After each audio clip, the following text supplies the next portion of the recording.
Yorùbá nation ń bọ̀ àtàwọn tí wọ́n fẹnu ẹ̀gán pé ọ̀pọ̀lọpọ̀ tó máa sọ̀rọ̀ Yorùbá nation máa dẹ̀ wọ ẹlòmíì báyìí pé ìyà dẹ̀ ń jẹ àwọn pípù yìí àwọn tí wọ́n ń pè àwọn tí wọ́n ń pè fún òmìnira yìí gan they are well to do people ṣùgbọ́n ṣe rí òṣì ó máa ń yí ọpọlọ èèyàn padà ọjọ́ kan eku kan ó ní àrùn kan tó máa ń ṣe àwọn eku ó máa ń ṣe ewúrẹ́ náà tó jẹ́ pé tẹ́ ẹ bá bá ìwọ mọ̀ sáwọ inú náà lọ ni pọ́fàtì náà dà bẹ́ẹ̀ tó bá wọnú ọpọlọ èèyàn ṣẹ́rẹ́ tó fẹ́ gbà yàn lẹ̀ ẹ̀ tó máa gbé ṣépè. bẹ́ẹ̀ni. yá má pa wá bí Mósè náà bá ṣe báwọn ọmọ Ísírẹ́lì ṣe sọ fún mi. sọ fún mi. ó fi wálẹ̀ à ń jẹ̀gbádùn wa ní Góṣẹ́nì tára wà jẹ́jẹ́. Yorùbá nation ń bọ̀ àtàwọn tí wọ́n fẹnu ẹ̀gán pé ọ̀pọ̀lọpọ̀ tó máa sọ̀rọ̀ Yorùbá nation máa dẹ̀ wọ ẹlòmíì báyìí pé ìyà dẹ̀ ń jẹ àwọn pípù yìí àwọn tí wọ́n ń pè àwọn tí wọ́n ń pè fún òmìnira yìí gan they are well to do people ṣùgbọ́n ṣe rí òṣì ó máa ń yí ọpọlọ èèyàn padà ọjọ́ kan eku kan ó ní àrùn kan tó máa ń ṣe àwọn eku ó máa ń ṣe ewúrẹ́ náà ó jẹ́ pé tẹ́ ẹ bá bá ìwọ mọ̀ sáwọ inú náà lọ ni pọ́fàtì náà dà bẹ́ẹ̀ tó bá wọnú ọpọlọ èèyàn ṣẹ́rẹ́ tó fẹ́ gbà yàn lẹ̀ ẹ̀ tó máa gbé ṣépè. bẹ́ẹ̀ni. yá má pa wá bí Mósè náà bá ṣe báwọn ọmọ Ísírẹ́lì ṣe sọ fún mi. ó fi wálẹ̀ à ń jẹ̀gbádùn wa ní Góṣẹ́nì tára wà jẹ́jẹ́. ti sọ létí mi. òun ló wọ́n gbọ́. ó níbi tí ẹni méjì tàbí mẹ́ta bá fohùn ṣọ̀kan. so the Yorùbá nation is coming even it's coming faster than you may think. Yorùbá nation ń bọ̀ ní kánkán kì í ṣe ìjà tó lè Sunday Igboho nìkan máa jà ṣe rí ẹjẹ́ òmìnira olóyè Sunday Igboho dájú òmìnira yẹn máa dé òmìnira máa dé ṣe rí tán bá fi condition sí ẹ̀sọ́ fún olóyè Sunday Igboho kó gba condition yẹn. àbí. bẹ́ẹ̀ ṣe olóyè Sunday Igboho náà wọ́n máa fún ní ó máa gba òmìnira. nǹkan tẹ̀mí rí tó wà níwájú ni ó máa gba òmìnira olóyè Sunday Igboho tó máa free ṣùgbọ́n ó wá ṣeéṣe kó jẹ́ pé nípele ìpele ni ká kọ́kọ́ sọ pé òkè a release owó ẹ passport lónìí o lè ṣe international passport tó lóra pé the last time mo gbọ́ tó lè Sunday Igboho sọ pé passport ti expire ohun àjẹ́ kó lè ṣe o ìpele nípele bẹ́ẹ̀ ó ṣeéṣe kó jẹ́ pé bẹ́ẹ̀ ni wọ́n ó ṣe fún un ṣùgbọ́n ohun tó dájú tí mo lè fi gbogbo ẹnu sọ fún ìran ọmọ Yorùbá ni pé olóyè Sunday Igboho máa gba òmìnira rẹ̀ gẹ́gẹ́ bíi ti ṣáájú padà tó máa free ṣùgbọ́n àwọn òfin tí wọ́n fi lé wa tí wọ́n fi lé lórí ni pé kò gbọ́dọ̀ sọ nípa pé à ń pé publicly o kò gbọ́dọ̀ kó àwọn ènìyàn jọ láti sọ pé à ń pè fún òmìnira publicly pé kò gbọ́dọ̀ kó bóyá Ọjọ́ta park o ní Adó Èkìtì o ní Àgọ́ Ìwòye o ní Gbọ́ra o mo kó àwọn èèyàn jọ o káfẹ́ onúwọ̀n lórí ọ̀rọ̀ Yorùbá nation wọ́n á sọ pé àwọn ò fẹ́ kó sọ bẹ́ẹ̀ ìyẹn ò dẹ̀ wá dáràn ọmọ Yorùbá dúró. ẹ tètè dáhùn fẹ́ béèrè pé báwo làwa wà ti ṣe. kò dá dúró. ṣe rí Ọlọ́run kò ní jẹ́ kí ogun àtẹ̀yìn kó ja ìran Yorùbá. àmín. ṣe rí nǹkan tó ṣẹlẹ̀ lọ́wọ́lọ́wọ́ yìí ìtẹ̀mí rí nínú ẹ̀mí ni pé ó ń fa ìrìn àjò Yorùbá nation sẹ́yìn. à ń gbé ẹsẹ̀ mẹ́ta síwájú àwa ń gbé mẹ́wàá padà sẹ́yìn. àbí 15 padà sẹ́yìn. ní àwọn ó ní kò sọ́ba tí ò dáa. Saheed Òṣùpá nìyẹn. ó ló lè jẹ́ ìjòyè burúkú. ṣe rí ọba tó bá wà lórí àlééfà òun nìkan kọ́ ló ń ṣàkóso ìjọba. bá a ṣe ní ààrẹ ń sìn ààrẹ náà tún ní ìgbìmọ̀ tiẹ̀. nínú Bíbélì nínú ìwé àwọn ọba kìíní orí 12 ẹsẹ̀ 8 nígbà tí Jeroboamu jọba ó wá lọ bá àwọn àgbààgbà. lára àwọn àgbààgbà táwọn sọ ẹ́ làwọn afọbajẹ́ wà làwọn ìjòyè wà àti àwọn ẹ̀rọ bàbá àti ẹ̀gan àwọn tó ju bàbá ẹ̀ lọ gan wọ́n wà bẹ́ẹ̀ pé kí ni kóun ṣe darí ìlú wọ́n wá sọ fún yín pé wò ó bàbá ẹ̀ àjàgbá yìí ló fi lé àwọn aráàlú lórí ṣé táìmù tiẹ̀ yìí jọ dẹ́lẹ̀ díẹ̀ jẹ́ kára tu aráàlú ó ní ó lọ sọ́dọ̀ àwọn ọ̀pẹ́ rẹ̀ yẹn àwọn ẹgbẹ́ rẹ̀ pé bàbá òun ṣèjọba kí ni ìmọ̀ràn yín fún mi àwọn yẹn ní wò ó pàṣán ni bàbá ẹ̀ fi na aráàlú lórí ìjọba tiẹ̀ yìí àkekè kóńdó kùmọ̀ ó ní kó fi na àwọn ènìyàn pé ara ò gbọ́dọ̀ tú àwọn èèyàn o ṣùgbọ́n ìmọ̀ràn àwọn tọ̀dọ́ ló gbà kó gba mọ̀ràn àgbààgbà kí ni mo fẹ́ fà lórí ọ̀rọ̀ àwọn ọba òun ni pé ṣe rí àti tẹ̀síwájú ilẹ̀ Yorùbá kò sí ọ̀nà tá a lè gbé gbà ó wà lọ́wọ́ àwọn ọba àti jẹ́ kí òmìnira Yorùbá ó tètè dé ó wà lọ́wọ́ àwọn ọba o. Gbàngán gbàngán gbé jáde o ìgbàgbọ́ ìgbékọ̀rọ̀ gbégbàgbọ́ ẹ̀ jáde gbé jáde gbé jáde o ìgbàgbọ́ ìgbékọ̀rọ̀ gbégbàgbọ́ ẹ̀ jáde. Mo kí gbogbo ẹ̀yin ọmọ Yorùbá káàkiri orígun mẹ́rẹ̀ẹ̀rin àgbáyé níbi tẹ́ ẹ ti láǹfààní àti máa gbọ́ mi nírú àkókò yìí. Ẹ káàbọ̀ sórí ìkànnì wa Pavilion TV fún tòní, pàápàá jùlọ lórí ètò kan tí gbogbo yín ti máa ń gbádùn wa níbi tá a ti máa ń pàdé àwọn wòlíì àgbáyé, àwọn wòlíì tó dáńtọ́ lẹ́nu bíi tìgbín. Bẹ́ẹ̀ ni ní àná mo fi kọrin yẹn pé gbé jáde ìgbàgbọ́ kì í gbé kọ̀rọ̀.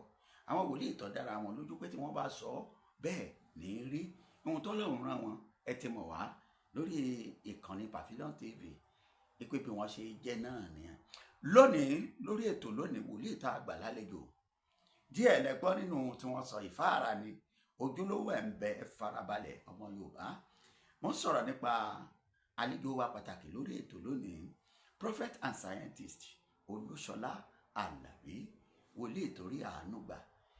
Gẹ́gẹ́ bí ọ̀rọ̀ àwọn èèyàn wa ṣé o tẹ́ ń pè wá kí ló dé àárí prophet láti bí oṣù mélòó, prophet and scientist àárí wọn ṣé ò sí jà. Mo sọ fún yín pé kò sí jà, bẹ́ẹ̀ kò sí wàhálà kankan. Òkè yín ni ò já rí òkè ọ̀hún. Ẹ mọ̀ pé irú àwa yìí ajìjàgbara tá a fọwọ́ ẹ̀ tá a bójú pamọ́ ni wá.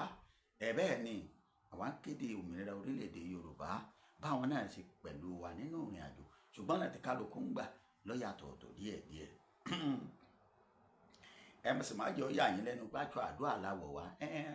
Ẹ̀yin àgbà náà lẹ́ni aṣọ tá a bá tó bá yẹ ìgbà náà là á dá fúngbà, èyí tó bá yètò ẹ̀já wọ̀ eléyìí lọ́ba àmọ́ àkókò àwọn wòlíì là pé kí wọ́n má bàa ṣì wá mú. Ó ti yé yín bó ṣe jẹ́ náà nìyẹn. Lónìí kí ni bàbá wa rí mú wá fún wa? Gbáǹkọ́gbì ọ̀rọ̀ ni. Wọ́n ní nǹkan kan máa ṣẹlẹ̀ sólóyè Sunday Adéyẹmọ Ìgbòho ṣaláìpẹ́ tí ó sì mì ìrìn àjò Yorùbá, tí ó mì ilẹ̀ Yorùbá tìtìtì. Ṣé nǹkan dáadáa ni? Ṣé dáadáa tún ni? Gbogbo ẹ̀ ló ń bẹ nínú ètò. Ẹ má ti gbàgbé pé wòlíì yìí ó ti sọ àwọn àsọtẹ́lẹ̀ kankan tó jẹ́ pé ó wí bẹ́ẹ̀ ló sì rí. Nínú àwọn àsọtẹ́lẹ̀ yìí wọ́n gbé fídíò kan wá fún yín, tẹ́yin náà yín tẹ́ ẹ bá ti wò ó tẹ́ ẹ fi rántí pé bàbá yìí sọ ó ń bẹ lórí ètò. Ẹ máa bá a pàdé láìpẹ́.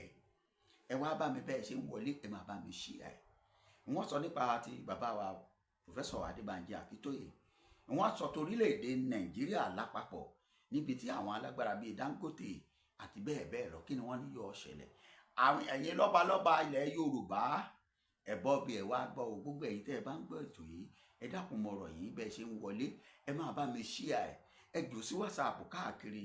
Eléyìí ṣe nǹkan tó yẹ tí ò yẹ kí ọba kan má gbọ́, kí ṣòjòyè kan má mọ̀, kí ààrẹ Bọ́lá Tinubu ó má tó wọn létí. Bẹ́ẹ̀ ni lórí ètò yìí lónìí ẹ̀rọ ìbánisọ̀rọ̀ bàbá tẹ̀ rí òun lẹ rí lẹ́gbẹ̀ẹ́ wa yìí. Ẹ máa pè wọ́n, ẹ pè ẹ béèrè ìbéèrè tẹ́ ẹ bá fẹ́ béèrè. Bẹ́ẹ̀ ni ẹ béèrè ìbéèrè tẹ́ ẹ bá fẹ́ béèrè kẹ́ ẹ ti béèrè ẹ̀. Bóyá ẹ nílò àdúrà àbí ìrànlọ́wọ́ kan ẹ béèrè lọ́wọ́ wọn. Ó sì dá mi lójú pé Ọlọ́run wòlíì torí àánú gbà kò ní já yín kulẹ̀ bó ti wù kó rí. Ẹ má jẹ́ wá gbà yín lásìkò mọ́. Ẹ wo ẹ farabalẹ̀ wo fídíò yìí, má sún síwájú o torí àǹfààní bẹ́ẹ̀ àwọn àṣírí kan bẹ́ẹ̀ tó jẹ́ pé take home náà ń pẹ̀lú àṣírí bẹ́ẹ̀. Ẹ bá ń fohùn sí fídíò yìí nínú ilé, ẹ jẹ́ káwọn èèyàn wọ́n gbádùn bàbá. Ọ̀yá ẹ ṣó níbẹ̀. TV ìkànnì tó ń ṣojú gbogbo ọmọ Yorùbá nílé lóko. Ẹ ṣé tẹ̀ ń wò wá. tó gbogbo ọmọ Yorùbá káàkiri nílé lókè lódò àti ibi gbogbo tẹ́ ẹ ti ń gbọ́ wa, ẹ kú dédé àsìkò yìí, ẹ sì káàbọ̀ sórí ìkànnì wa gẹ́gẹ́ bẹ́ẹ̀ ti mọ̀ wá Pavilion TV tó ṣojú gbogbo ọmọ Yorùbá nílé lóko. Lónìí a tún ti kalẹ̀ síwájú àbí ká sọ pé àgbàlá bàbá wa wòlíì àgbáyé ni prophet and scientist Olúṣọlá Àlàbí tí gbogbo èèyàn mọ̀ sí wòlíì torí àánú gbà. Àwọn kan ń pè wá wọ́n ní pavilion àánú gbogbo àwọn wòlíì tó ń gbé wá, ara àwọn wòlíì tá a fẹ́ jù ló gbé mọ́. Ẹ̀ ń jà ní mo ní rárá o, a lè jà. Ìjàmbá wo ọjọ́ àmọ̀dún wa ó ti pẹ́ lẹ́kọ̀ọ́ ìwé ká máa jà lọ. Wòlíì èsì lé ní àwa náà lórí ìrìnkèrindò làwa náà wà, mọ́ mo ṣèlérí pé ń gbé wọn wá. A ti wà lọ́dọ̀ bàbá yìí, ẹ wò bẹ́ẹ̀ ṣe wọlé, ẹ máa bá wa ṣe pín, ẹ máa dà á sí gbogbo ayé lọ.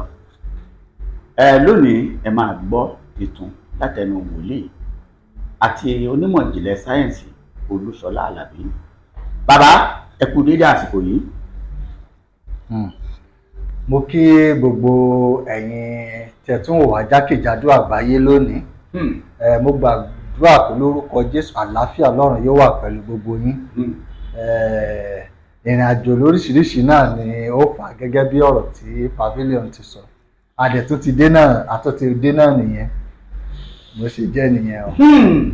Ọ̀rọ̀ lẹ́gbọ́ yìí nínú ilé gbogbo ẹ̀yin olólùfẹ́ wa, ẹ ṣé bẹ́ẹ̀ ṣe ń gbọ́ wa, bẹ́ẹ̀ ṣe ń wò wá, bẹ́ẹ̀ ṣe ń bá wa pín, àtẹ̀yin náà tẹ̀ ń nẹwọ́ kúdúró sí wa. Lónìí ẹ ti mọ wòlíì àti onímọ̀ ìjìnlẹ̀ sáyẹ́ǹsì, ẹ jẹ́ n kọ́kọ́ já yín tán. A sọ̀rọ̀ nípa àwọn lọ́balọ́ba, a máa sọ̀rọ̀ nípa olóyè Sunday Adéyẹmọ, a sọ̀rọ̀ nípa Dangote àti iṣẹ́ ìbú tí àwọn kọ̀ọ̀kan ṣe lórílẹ̀‐èdè yìí. A ní ṣaláì sọ nípa gbogbo ọjọ́ òṣèré àti bí ṣe ń rí tá a fi wọnú oṣù míì lọ, pẹ̀lú àwọn àsọtẹ́lẹ̀ tí wòlíì yìí ti sọ tó jẹ́ wípé ó sì wá sí ìmúṣẹ. Àgbèyùn náà kàn yín, ẹ fi mọ̀ pé tí a bá ń sọ̀rọ̀ wòlíì nínú àwọn wòlíì tọ́lọ́run pé ògo fún lásìkò yìí, fáìlì ọkọjá pàlí torí pọ́ yàtọ̀ síra wọn. Bàbá mo tún kí yín lẹ́ẹ̀kan sí pé ẹ kú ọjọ́ méjì mẹ́ta. Àwa ni ẹ kú ọjọ́ mẹ́ta. Mo mọ̀ wípé àwọn nǹkan tó ń ṣẹlẹ̀ nílẹ̀ Yorùbá lásìkò yìí kò lè ṣókùn sí yín, ṣùgbọ́n àwa kan tó jẹ́ pé òye ohun tó ń ṣẹlẹ̀ yìí kò yé wa nípa tẹ̀mí. Ìdí rèé tá a fi ní ká tọ̀ yín wá lónìí, pàápàá jùlọ lórí ọ̀rọ̀ àwọn ọba nílẹ̀ Yorùbá tó sì jẹ́ pé kì í ṣe gbogbo èèyàn lásán, ìṣọba lásán. Àwọn ọba gidigbo, èèyàn gidigbo, nǹkan ńlá nílẹ̀ Yorùbá bíi ọba kábíyèsí Ògúnwùsì Ọ̀nìrìṣà Ọ̀jájá àti kábíyèsí ọba Abdulhakeem Abímbọ́lá Ọ̀wọ́adé. Lónìí tá a gbọ́ gbókèrúdò mi jù ọ́ èmi ò jù ọ́ 48 hours kíníkan àtìjà bẹ́ẹ̀ bẹ́ẹ̀ lọ. Bàbá gẹ́gẹ́ bí ìránṣẹ́ Ọlọ́run, ǹjẹ́ a ti rírú nǹkan báyìí rí nínú Bíbélì, àbí pé kí ni Ọlọ́run sọ nípa ọ̀rọ̀ yìí? Mo fẹ́ kẹ́ ẹ̀yin nànà náà ẹ fírì ẹ túlẹ̀ fáwọn èèyàn kí wọ́n gbọ́. Mo kí yín lẹ́ẹ̀kan sí ṣe rí tí a bá gbàgbé dáadáa ní ọjọ́ 4 oṣù kẹfà ọdún tá a wà yìí, ó ní àsọtẹ́lẹ̀ yẹn jáde pé ìjà àgbà méjì máa wà, pé ìjà yìí ò sì ní parí títí wọ 2026, pé kì í sọ̀rọ̀ ọdún yìí nìkan, pé tó bá tó àkókò kan àwọn èèyàn tí wọ́n jẹ́ àgbààgbà nílẹ̀ Yorùbá wọ́n á gbìyànjú pé kí wọ́n pe àwọn méjèèjì papọ̀ láti rí i pé wọ́n yanjú ọ̀rọ̀ yìí. Pé ṣùgbọ́n ọ̀rọ̀ yẹn mo gbọ́ ni kò ní dénú wọn. Nǹkan tí màá ṣe ó wà nù mí ni àwọn àsọtẹ́lẹ̀ tó jáde lọ́jọ́ náà lọ́hùn. Àwọn tó dẹ̀ jáde sí náà ni Aláàfin Ọ̀yọ́ àti Ọọ̀ni of Ifẹ̀. Àwọn ni nǹkan tẹ̀yìn rí tó ń ṣẹlẹ̀ lọ́wọ́ ń sìn. Ṣé ẹ rí olórin kan kọrin? Kí ló wí? Ó ní kò sọ́ba tí ò dáa. Saheed Òṣùpá nìyẹn. Ó ló lè jẹ́ ìjòyè burúkú. Ṣé ẹ rí ọba tó bá wà lórí àléfà òun nìkan kọ́ ló ń ṣàkóso ìjọba. Bá a ṣe ní ààrẹ ń sìn, ààrẹ náà tún ní ìgbìmọ̀ tiẹ̀. Nínú Bíbélì, nínú ìwé àwọn ọba kìíní orí 12 ẹsẹ̀ 8, nígbà tí Jèróbóámù jọba, ó wá lọ bá àwọn àgbààgbà lára àwọn àgbààgbà tá à ń sọ yìí làwọn afọbajẹ wà làwọn ìjòyè wà Bẹ́ẹ̀ni. àti àwọn ẹrọ bàbá àti ẹ̀ gan àwọn tó ju bàbá ẹ̀ lọ gan wọ́n wà wọ́n bẹ́ẹ̀ pé kí ni kóun ṣe darí ìlú wọ́n wá sọ fún yín pé wò ó bàbá ẹ̀ àjàgà wúwo ló fi lé àwọn aráàlú lórí ṣé táìmù tiẹ̀ yìí jọ dẹ́lẹ̀ díẹ̀ jẹ́ kára tu aráàlú ó ní ó lọ sọ́dọ̀ àwọn ọ̀pẹ́ rẹ̀ yẹn àwọn ẹgbẹ́ rẹ̀ pé bàbá òun ṣèjọba kí ni ìmọ̀ràn yín fún mi àwọn yẹn ní wò ó pàṣán ni bàbá ẹ̀ fi na aráàlú lórí ìjọba tiẹ̀ yìí àkekè kóńdó kùmọ̀ ó ní kó fi na àwọn ènìyàn pé ara ìgbọ́dọ̀ tú àwọn èèyàn o ṣùgbọ́n ìmọ̀ràn àwọn tọ̀dọ́ ló gbà kó gba mọ̀ràn àgbààgbà kí ni mo fẹ́ fà lórí ọ̀rọ̀ àwọn ọba òun ní píṣẹ́ rí àti tẹ̀síwájú ilẹ̀ Yorùbá kò sí ọ̀nà tá a lè gbé gbà ó wà lọ́wọ́ àwọn ọba àti jẹ́ kí òmìnira Yorùbá ó tètè dé ó wà lọ́wọ́ àwọn ọba o gẹ́gẹ́ bá a ti kọ́ nù ìwé Róòmù náà ó ní kò sí àṣẹ kan bí kò sí láti ọ̀dọ̀ Ọlọ́run wá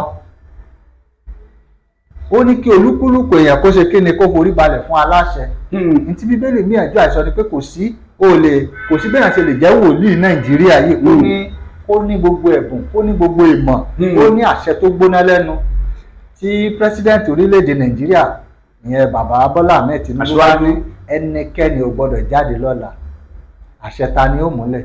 àṣẹ Tinubu ni. So the same thing applicable in the Bible. Elijah wòlíì Elijah nígbà tó bá pàṣẹ tí ìyàwó ọba gan first lady ló sọ̀rọ̀ bí wòlíì Elijah bó ṣe ń pe iná sọ̀kalẹ̀ látọ̀run wá wòlíì forí légbó ni ó sá lọ nù.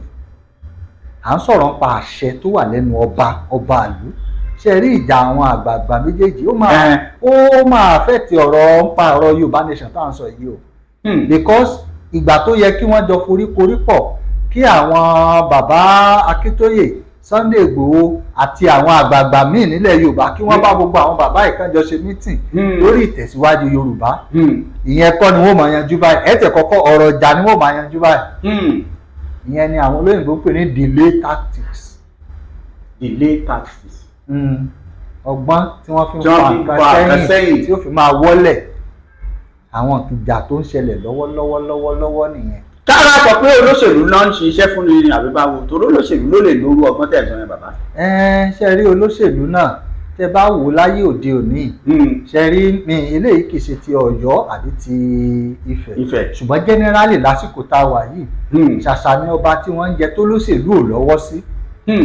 ó dà nígbà tí wọ́n yan Aláàfin Ọ̀yọ́ ṣé nígbà tí Ṣèyí Mákindé tó declare pé anáwọ́ wínà sókè báyìí tó gbà pé kábíyèsí o bẹ́ẹ̀ni àbí bẹ́ẹ̀ kọ́ ni bẹ́ẹ̀ni so báwo la ṣe fẹ́ sọ pé kò sí ọwọ́ olóṣèlú níbẹ̀ ká fojú yẹn gangan ká fi wò ká má ti sọ tẹ̀mí ṣùgbọ́n tá a bá ní ká sọ nípa ti ẹ̀mí èmi ń sọ fún yín pé ṣe rí Ọlọ́run kò ní jẹ́ kí ogun àtẹ̀yìn kó ja ìran Yorùbá àmín ṣe rí nǹkan tó ń ṣẹlẹ̀ lọ́wọ́lọ́wọ́ yìí ìtẹ̀mí rí nínú ẹ̀mí ni pé ó ń fa ìrìn àjò Yorùbá nation sẹ́yìn à ń gbé ẹsẹ̀ mẹ́ta síwájú àwa ń gbé mẹ́wàá padà sẹ́yìn àbí 15 padà sẹ́yìn ni àwọn ṣe ó lè Sunday Ìgbòho náà wọ́n máa fún un ní ó máa gba òmìnira nǹkan tẹ̀mí rí tó wà níwájú ni ó máa gba òmìnira olóyè Sunday Ìgbòho tó máa free ṣùgbọ́n ó wá ṣeéṣe kó jẹ́ pé nípele ìpele ni ká kọ́kọ́ sọ pé òkè a release owó ẹ passport lónìí o lè ṣe international passport tó lóra pé the last time mo gbọ́ tó lè Sunday Igboho sọ pé passport ti expire ohun àjẹ́ kó lè ṣe o ìpele nípele bẹ́ẹ̀ ó ṣeéṣe kó jẹ́ pé bẹ́ẹ̀ ni wọ́n ó ṣe fún un ṣùgbọ́n ohun tó dájú tí mo lè fi gbogbo ẹnu sọ fún ìran ọmọ Yorùbá ni pé olóyè Sunday Igboho máa gba òmìnira rẹ̀ gẹ́gẹ́ bí ti ṣáájú padà tó máa free ṣùgbọ́n àwọn òfin tí wọ́n fi lé lórí ni pé kò gbọ́dọ̀ sọ nípa pé à ń pé publicly o kò gbọdọ̀ kó àwọn ènìyàn jọ láti sọ pé à ń pè fún òmìnira publicly pé kò gbọdọ̀ kó bóyá Ọjọ́ta park o ní Adó Èkìtì o ní Àgọ́ Ìwòye o ní Gbọ́ra o mo kó àwọn èèyàn jọ o káfẹ́ onúhàn lórí ọ̀rọ̀ Yorùbá nation wọ́n á sọ pé àwọn ò fẹ́ kó sọ bẹ́ẹ̀ ìyẹn ò dẹ̀ wá dáràn ọmọ Yorùbá dúró. ẹ tètè dáhùn fẹ́ béèrè pé báwo làwa wà ti ṣe. kò dá dúró àwọn ìjà tó ń ṣẹlẹ̀ lọ́wọ́lọ́wọ́ ó dẹ̀ yẹ káwọn ọba méjèèjì kíyèsára o ṣé ń gbọ́ mi kí wọ́n kíyèsára o torí pé ọ̀tá máa lo avenue yẹn láti wọlé sí wọn lára. sí wọn lára. ọ̀rọ̀ tí mo fẹ́ sọ yìí ṣe rí ìṣẹ̀lẹ̀ kan máa ṣẹlẹ̀ nílùú Ọ̀yọ́. ok. ìṣẹ̀lẹ̀ kan máa ṣẹlẹ̀ ní ìlú Ọ̀yọ́. nílùú Ọ̀yọ́. ìwé ìròyìn máa gbé o. ok. nínú ìwé ìròyìn ó máa gbé ìṣẹ̀lẹ̀ yẹn kì í ṣe ìṣẹ̀lẹ̀ tó rẹ́rìn ní ìlú Ọ̀yọ́. ìdí tí mi ò fi ní sọ jù lásìkò tó bá yá tọ́lọ́run bá ní kí n sọ màá sọ ṣùgbọ́n ẹ gbọ́ ẹ dẹ̀ lè kọ sílẹ̀ pé mo ní nǹkan kan máa ṣẹlẹ̀ nílùú Ọ̀yọ́ tí gbogbo ìwé ìròyìn ó gbé kì í ṣe ìṣẹ̀lẹ̀ tó rẹ́rìn. títí tí ọgbọ́n ó kùn. kì í ṣe ìṣẹ̀lẹ̀ tó rẹ́rìn nílùú Ọ̀yọ́ ṣùgbọ́n nǹkan tí màá rọ àwọn ọba Aláàfin Ọ̀yọ́ àti Ọọ̀ni of Ifẹ̀ ni pé kí wọ́n fi yèdénú kí àwọn àgbààgbà ńlẹ̀ Yorùbá tó bá rí pé tòótọ́ ni wọ́n nífẹ̀ẹ́ Yorùbá dénúdénú kí wọ́n pa náà dúkú òun tẹ̀bẹ̀lẹ̀kún.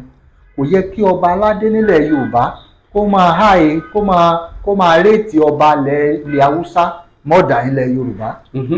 kò bójúmu kì í ṣe nǹkan tó bójúmu ká máa sọ òfin British àwọn akónilẹ́rú it doesn't work kò lè work mọ́ láyé tá a wà yìí torí British kọ́ ló ń rú wa directly mọ́ ká tẹ̀ gbà pé okùn wọn sì wà Nàìjíríà but ó yẹ ká lè fàbẹ́ bí òkun náà lè yọ kó gbogbo bọ́wọ́bọ́wọ́ yìí ìdí tá a fi ń pè fún ìdí tá a fi ń sọ̀rọ̀ Yorùbá nation nìyẹn ìdí tí Ọlọ́run fi gbọ́dọ̀ gba Yorùbá nation nìyẹn. Psalm 137 ó ní àwa ó sì kọrin Olúwa ní ilẹ̀ àjèjì kò possible so ọ̀rọ̀ àwọn ọba yẹn gbogbo ẹnu ni mo fi sọ pé ó jẹ́ ogun ẹ̀yìn fún pípè fún òmìnira Yorùbá nation. ẹ̀yin olólùfẹ́ wa nínú ilé mo ti sọ fún yín tẹ́lẹ̀ pé ẹ ti mọ̀ tó bá ti jẹ́ ká sọ̀rọ̀ nípa prophet and scientist wọn ò ní fọwọ́ kan ìka kan kí wọ́n máa fi kọ́fà ojú dúrọ́ọ̀mù. ẹgbọ́n nǹkan tí bàbá yìí sọ pé ìjà àwọn lọ́balọ́ba ó ṣeé ṣe o kó ṣe fàsẹ́yìn fún òmìnira orílẹ̀-èdè Yorùbá. bàbá nígbà tẹ́ sọ̀rọ̀ yìí báyìí ní ìsìn pé ó ṣeé ṣe kó ṣe ìfàsẹ́yìn fún òmìnira orílẹ̀-èdè Yorùbá. Olóyè Sunday Adéyẹmọ Ìgbòho Òòṣà àti bàbá pòfẹ́sọ̀ Banji Akíntóyè àti gbogbo àwọn ìsọmọ̀gbè tí wọ́n ń jà fún òmìnira Yorùbá wọ́n wá pé píríkótó pẹ́tò òkè bá a ṣe béèrè fún òmìnira ẹ̀já béèrè òmìnira fún Olóyè Sunday Adéyẹmọ ìjọba gbẹ́sẹ̀ lé owó ìjọba gbẹ́sẹ̀ lé pé ọ̀gbọ́dọ̀ wọlé ọ̀gbọ́dọ̀ rìn ọ̀dọ̀ àwọn kábíyèsí yìí ló sì lọ. ẹ dákun ǹjẹ́ ò nípa ṣé àwọn aráabí yìí ò lè gbàbọ̀dè farakùnrin àti pé kí làmọ̀ràn yín fún. ṣe eré ti ìyẹn ẹ jẹ́ kí n sọ eléyìí torí ìran ó yàtọ̀ sí ìmọ̀ràn dẹ̀ yàtọ̀ sí òye. ok. ṣe rí ìran ni eléyìí ṣùgbọ́n àṣírí tó wà ń bẹ àgbọ́dọ̀ sọ yẹn sọ́nà ṣùgbọ́n ìta lè sọ ni pé kò dá àwọn ọmọ Yorùbá dúró ẹ jẹ́ kó gba òmìnira ẹni tó wà nínú àtìmọ́lé wọ́n sọ sínú túbú ẹ mọ̀ tán pé ń túbú. bẹ́ẹ̀ ni wọ́n mọ̀ prison. àwọn prison ayé ìgbà yẹn láti pè ń túbú ni pé kò ní wíńdò kò ní lẹ̀kùn ẹyọ kan náà ni tó pé tí wọ́n gbà jùyàn sí kóró tó wá wà nínú túbú kò tó tún wà ń sàlẹ̀ kò tó wá wà nínú túbú ibẹ̀ ló ti wá ń lérí pé ọlọ́pàá tí ó bá yí jáde ẹ dáràn.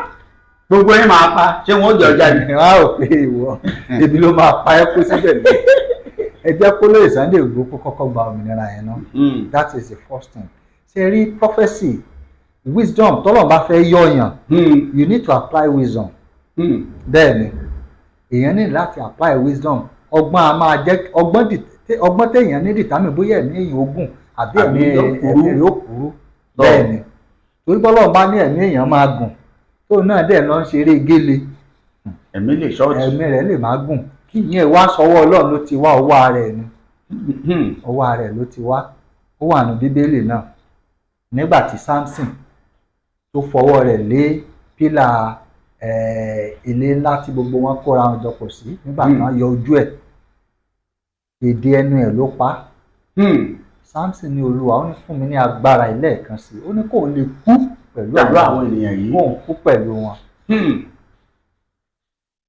tó béèrè fún mi. bóyá tó bá sọ pé fún mi ní agbára kí n fi pa àwọn èèyàn yìí kéde ó sì yọ. tó bá sọ bẹ́ẹ̀ ó máa yọ. nǹkan téèyàn bá fẹ́ ṣe rí téèyàn bá wà nù pọ́njú nǹkan téèyàn bá ń béèrè òun ló dìtámì bóyá yóò yè àbó máa kú ẹni tí nǹkan gbà le kókókókó fún sìn tó ní nǹkan yóò lè dáa mọ́ kò ní dáa náà ni arákùnrin kan lọ́jọ́ kan ó burú ní ìpínlẹ̀ Ọ̀ṣun ní ìlú Ìkìrun wọ́n ń pè ní résà lórúkọ ẹ̀ èmi ò mọ irú tán rèsì o ọjọ́ kan àwọn kan wá ṣe é rà pé Òbésèré ló wá ṣeré ní town hall nílùú Ìkìrun àwọn sójà náà kó sẹ́nu ọ̀nà mi ò gbàgbé ọ̀rọ̀ tí mò ń sọ bọ̀ ọ̀rọ̀ olóyè Sunday Igboho mo ń sọ àwọn sójà ni wọ́n kó sí ẹnu ọ̀nà àwọn sójà yẹn na àwọn èèyàn rẹ tó bá lówó wọn ní jẹ́ ká wọnú hall résà yẹn ó ní òun máa wọ bíbà níbi tó burú dé àwọn sójà yẹn nìyẹn borí ẹ̀ bẹ́jẹ̀ níbi tá kọ̀ǹdẹ́mẹ̀sì tó wó kalẹ̀ sí ó tún dẹ̀ kan náà táwọn sójà tún máa rí báwo tún dìde kí ló fẹ́ ó lóun fẹ́ wọlé ni àwọn sójà bá filẹ̀ pé kọ́ ọjọ́ wọlé kọ́ máa kù sí wa lọ́rùn. ibẹ̀ ẹ̀kọ́ mò ń lọ sí ẹjọ́ tí résà máa kú ní Ìkìrun àwọn tó bá mọ bẹ̀ express ní mọ́tò ti pa. káì. nígbà tí mọ́tò yẹn gbà ìfun ẹ̀ wá jáde mọ́tò yẹn tún wọ̀ ó wá kó ìfun yẹn lọ́wọ́ ẹ mọ gbólóhùn tó sọ láàṣì ó rẹ́rìn-ín ó ní ọkùnrin lọ. torí pé ó ní agbára lóòótọ́. ó dẹ̀ ṣubú lulẹ̀ ó dẹ̀ kú. ṣé rí àrẹ ẹni téèyàn bá ń pèsè bí gbogbo wa ṣe ń pè fún Yorùbá nation táwọn èèyàn ń pè fún Yorùbá nation. àwọn Yorùbá ní ohun tí ẹ̀gbà ayé bá ti wí òun ẹ̀gbà ọ̀run gbà. kí ni ẹ̀gbà ọ̀run? Ọlọ́run Olódùmarè arúgbó ọjọ́ òun ni àwọn Yorùbá rì fà sí ẹ̀gbà ọ̀run. ṣé ẹ rí gbogbo bí Oṣóolé pè pé àwọn fẹ́ Yorùbá nation àjẹ́ ń pè pé àwọn fẹ́ Yorùbá nation ọmọ tá a ṣẹ̀bí eléyìn òkè ó ń pè pé òun fẹ́ Yorùbá nation àwọn wòlíì Ọlọ́run tí Ọlọ́run pè láti ọ̀run wá wọ́n sọ wípé ẹ jẹ́ kí àwọn ènìyàn wa kó lọ báwo lẹ ṣe rò pé Ọlọ́run ò ní gbọ́ Ọlọ́run máa gbọ́ torí pé tí ará ayé bá ti wí náà ni Ọlọ́run máa ṣe bẹ́ẹ̀ni ó ní bẹ́ẹ̀ bá ṣe wí létí mi kò sọ pé bí Christian bá ṣe wí o kò ní bí Muslim bá ṣe wí o ó ní tẹ́ ẹ bá ti sọ létí mi òun ló wọ́n gbọ́ ó níbi tí ẹni méjì tàbí mẹ́ta bá fohùn ṣọ̀kan so the Yorùbá nation is coming even it's coming faster than you may think Yorùbá nation ń bọ̀ ní kánkán kì í ṣe ìjà tó lè Sunday Igboho nìkan máa jà ṣe rí ẹjẹ́ òmìnira lóye Sunday Igboho dájú òmìnira yẹn máa dé òmìnira máa dé ṣé ẹ rí tán bá fi condition sí ẹ sọ fún lóye Sunday Igboho kó gba condition yẹn. àbí. bẹ́ẹ̀ ni òmìnira bó ṣe wù kó rí ó sàn ju ká fìyàn sínú yàrá lọ. kéèyàn tó jà fún òmìnira ayé ó gbọ́dọ̀ kọ́kọ́ jẹ́ olómìnira fúnra rẹ̀ ìyẹn ni lórí ọ̀rọ̀ tó lóye Sunday Igboho Yorùbá nation ń bọ̀ bẹ́ẹ̀ ni bí orin tí wọ́n máa ń kọ ní kinní pé ó ń bọ̀ kò ní pẹ́ dé mọ́ kò í ṣe kò ní pẹ́ dé ó ń bọ̀ láwọ̀sán ọmọ gbogbo ojú ní yorí àtàwọn tó mú lọ́kọ̀ àtàwọn tó dùn ládé Yorùbá nation ń bọ̀ àtàwọn tí wọ́n fẹnu ẹ̀gán pé pé ọ̀pọ̀lọpọ̀ tó máa sọ̀rọ̀ Yorùbá nation máa dẹ̀ wọ ẹlòmíì báyìí pé ìyà dẹ̀ ń jẹ àwọn pípù yìí àwọn tí wọ́n ń pè àwọn tí wọ́n ń pè fún òmìnira yìí gan they are well to do people ṣùgbọ́n ṣe rí òṣì ó máa ń yí ọpọlọ èèyàn padà ọjọ́ kan eku kan ó ní àrùn kan tó máa ń ṣe àwọn eku ó máa ń ṣe ewúrẹ́ náà tó jẹ́ pé tẹ́ ẹ bá bá ìwọ́n mọ̀ sáwọ inú náà lọ ni pọ́fàtì náà dà bẹ́ẹ̀ tó bá wọnú ọpọlọ èèyàn ṣẹ́rẹ́ ẹni tó fẹ́ gbà yàn lẹ̀ ẹ̀ tó máa gbé ṣépè. bẹ́ẹ̀ni. má pa wá bí Mósè náà bá ṣe báwọn ọmọ Ísírẹ́lì ṣe sọ fún mi. wọ́n lè sọ fún mi. ó fi wálẹ̀ à ń jẹ̀gbádùn wa ní Góṣẹ́nì táwọn wà jẹ́jẹ́. níbi tí ìyà ti ń jẹ wọ́n. bẹ́ẹ̀ni wọn àdèmọ̀pá jẹni fẹ́ni ni wọ́n. kábíyèsí Ọlọ́run. tó bàbá ẹ̀yin olólùfẹ́ wa nínú ilé prophet and scientist láti ń gbà lálejò ẹ sì gbọ́ bí wọ́n ṣe ń tú gbogbo ẹ̀ ní wẹ́lẹ́wẹ́lẹ́ ẹ̀rọ ìbánisọ̀rọ̀ wọn lẹ̀ ń rí yìí ẹ láǹfààní àti pé bàbá lórí ohunkóhun tẹ́ ẹ bá dojú kọ ẹ gbàdúrà fún mi ẹ bá ń ṣọ́nà ohun tó bá sì ti ní kó o ṣe é gẹ́gẹ́ bí ọ̀rọ̀ bàbá ìyá Jésù sí àwọn ènìyàn rẹ̀ ẹ pé ẹ̀rọ ìbánisọ̀rọ̀ wọn ẹ bá ti pè wọ́n tí ọba gbé lẹ́sẹ̀kẹsẹ̀ ẹ fi àtẹ̀jíṣẹ́ ránṣẹ́. Bàbá, oṣooṣù lẹ máa ń ṣe ètò kan pàtàkì tó máa ń sábà mì gbogbo àgbáyé tìtìtì. Torí tá a bá lórílẹ̀‐èdè Nàìjíríà nílùú Èkó à ń tẹra wa ni. Torí gbogbo àgbáyé ló máa ń láǹfààní àti bá a yín pàdé tí a pè ní mystery impartation. Bàbá, níbi mystery impartation yìí a ti gbọ́ ọ̀pọ̀lọpọ̀ ẹ̀rí tí oṣù August tó lọ yìí onírúurú ẹ̀rí la gbọ́. Ẹ dákun, nígbà wo ni ti oṣù kẹsàn-án yóò wáyé?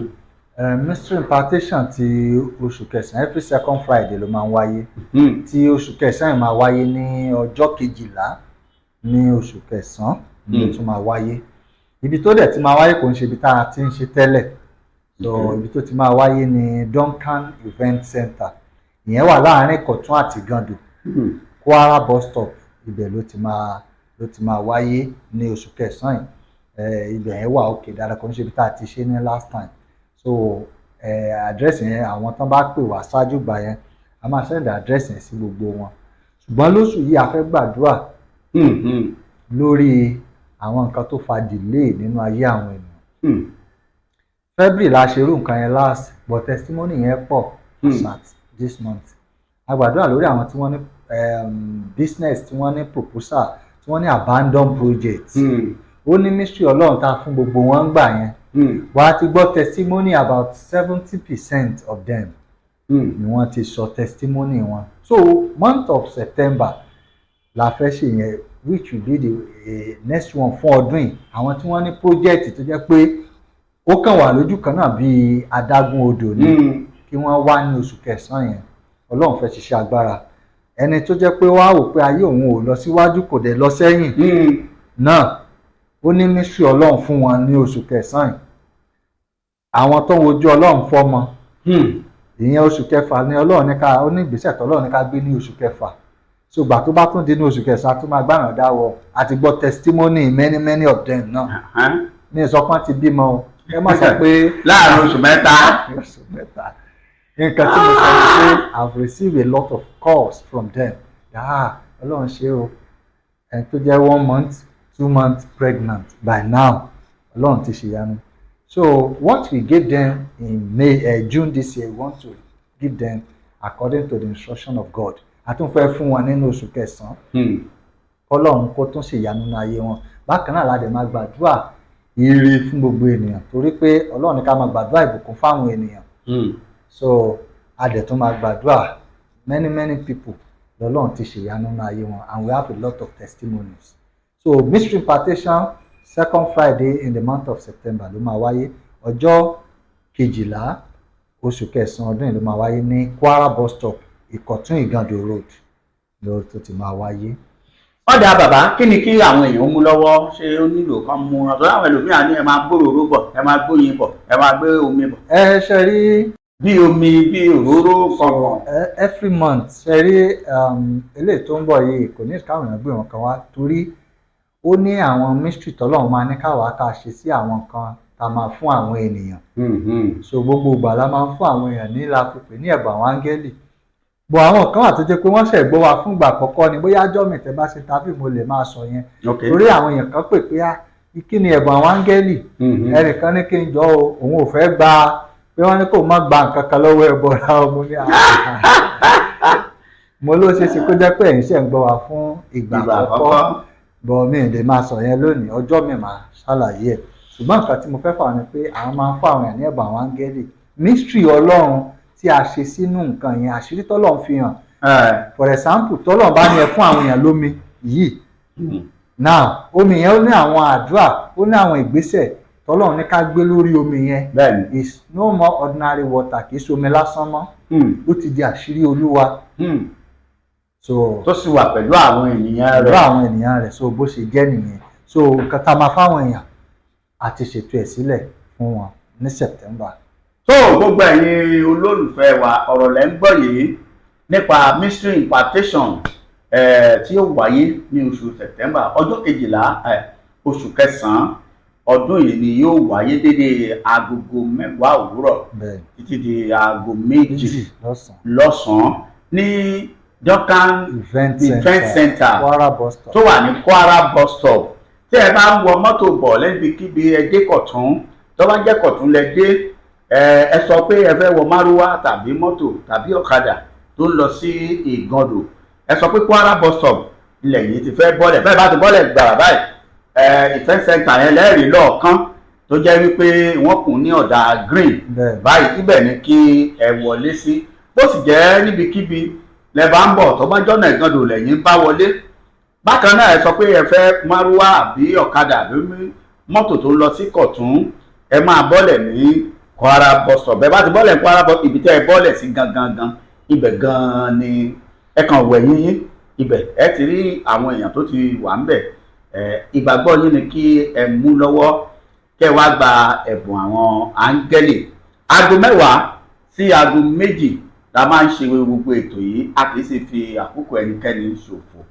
Bó bá ti parí, kálukú ń lo ilé ẹ̀ ní àyàfẹ́ni tó bá fẹ́ rí wòlíì ló dẹ̀ tó kù. Olúwa ó ràn wá lọ́wọ́, àdúrà wa yóò sì gbà. A sì ń tẹ̀síwájú lórí ètò. Ẹ má gbàgbé àti máa pe ẹ̀rọ ìbánisọ̀rọ̀ Prophet and Scientist fún gbogbo ohun béèrè tí ó bá rú yín lójú. Bàbá, ní orílẹ̀-èdè Nàìjíríà tá a wà yìí, bèbí ṣe máa ń sọ, níwọ̀nba àgbà tá a sì wà ń bẹ̀, ọmọ ọbẹ̀ náà ni wá.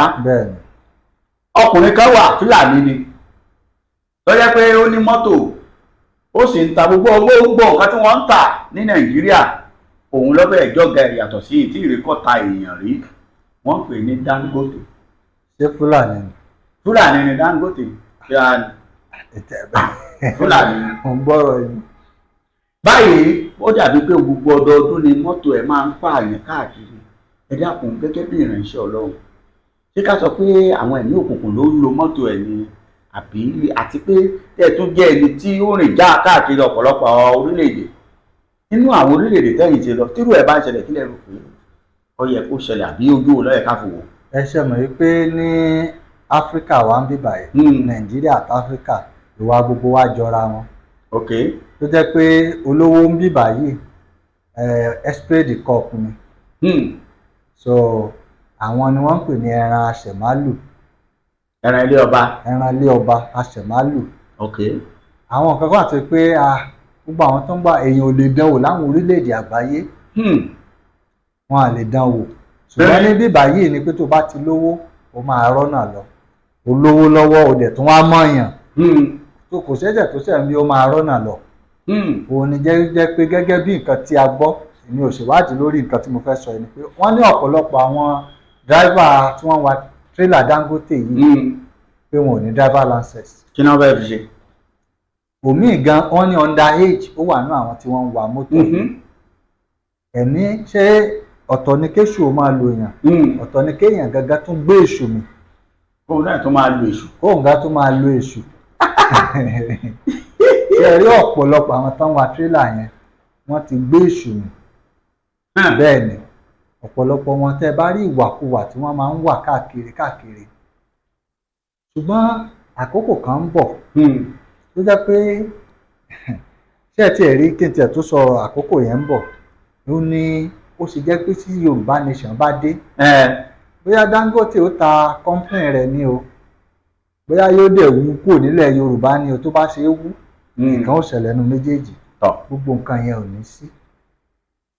Gbogbo àwọn àgbààgbà ńlẹ̀ Yorùbá náà kò sí nǹkan tí Yorùbá lè sọ lórí ọ̀rọ̀ Dangote tó lè fẹsẹ̀ múlẹ̀, torí pé ó ní right as a citizens of Nigeria bẹ́ẹ̀ láti establish business ibi tó bá wù. But kò lè ṣẹlẹ̀ ní Yorùbá nation, kò lè ṣẹlẹ̀ ní republic ti Yorùbá pé kẹ́nìkan máa wa mọ́tò kiri kó máa fi paráàlú, ó sì máa ń sí pé ó máa sì pé even ẹnìkan àwọn èèyàn gan rìkọ́dù àwọn fídíò kan tó jẹ́ pé kí wọ́n máa bọ̀ lọ́dọ̀ àwọn road safety wọn náà máa gbójú wọn sẹ́gbẹ́ tàbí pé wọn ò rí nàní láàbù ọ̀tẹ̀ lè rí road safety gan kó dáhùn ló. So wọ́n ní tó bá bójú yẹ ohun tó òfin tó bá mú commercial tó mú private, ó ṣe dọ̀dọ̀ tí wọ́n. ó yẹ kó má wọn náà. Ó dà ọ̀rọ̀ wọn náà dàbí ọ̀rọ̀ ti ìpínlẹ̀ Èkó yìí náà ni tá a sì bájọba náà sọ wípé kí ló ṣe jẹ́ wípé òfin náà kì í mú àwọn commercial lẹ́kọ̀ọ́ yìí tó jẹ́ private ni iná máa ń dá dúró. Tẹ bá wà ní traffic light ń sìn, ẹ̀rọ àwọn dáńfó báyìí wọ́n máa lọ ni ẹ wá máa wọ pé ṣé iná ò mú ẹ̀yin ni. Ọ̀gá àwọn LASTMA kan sọ̀rọ̀ lórí rédíò kan nípínlẹ̀ Èkó ní ọ̀sẹ̀ bíi méjì sẹ́yìn. Ó ní àwọn ṣe annual bóyá conference àbí nǹkan kan. Ó ní àwọn LASTMA tó ti kú nílùú Èkó ó ní about 45 or 42 ṣá. Fígọ̀ tí mo sọ ẹ lè mọ̀ ra ìbọ̀ is 40 plus. Okay. Ó wá sọ iye eléyìí tó jẹ́ pé àwọn onídàáfó ni wọ́n pa wọ́n. Tí ò yẹ kó bójú mu.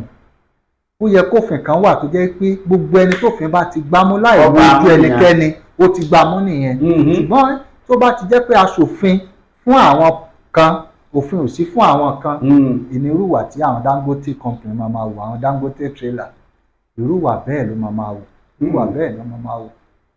Àwọn ẹ̀mí mùjẹ̀mùjẹ̀ ó wà ní ó kan ẹ̀yà gbogbo àwọn driver yẹn. Ẹ̀mí mùjẹ̀mùjẹ̀ ó wà lọ́kàn gbogbo wọn. Oníkálukú ṣe ń wọ́n dẹ̀ mọ̀ pé táwọn bá hùwà burúkú àwọn máa jẹ lọ.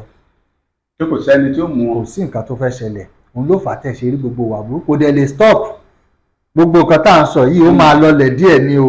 Ẹ̀kan tí mò ń sọ ìsílẹ̀ òkọ́dún tó parí ẹ̀ tún gbọ́ kéèsì the same Dangote company yìí o ẹ̀ tún gbọ́. Tó bẹ́ẹ̀ má sí ọdún kan tá a gbọ́rọ̀ ebi ọdún kan ló lọ padìdì ọbẹ̀ padìdì rìdíìmù run tó jẹ́ pé ọkọ̀ ẹ̀ mọ̀ ẹ̀jẹ̀ débi pé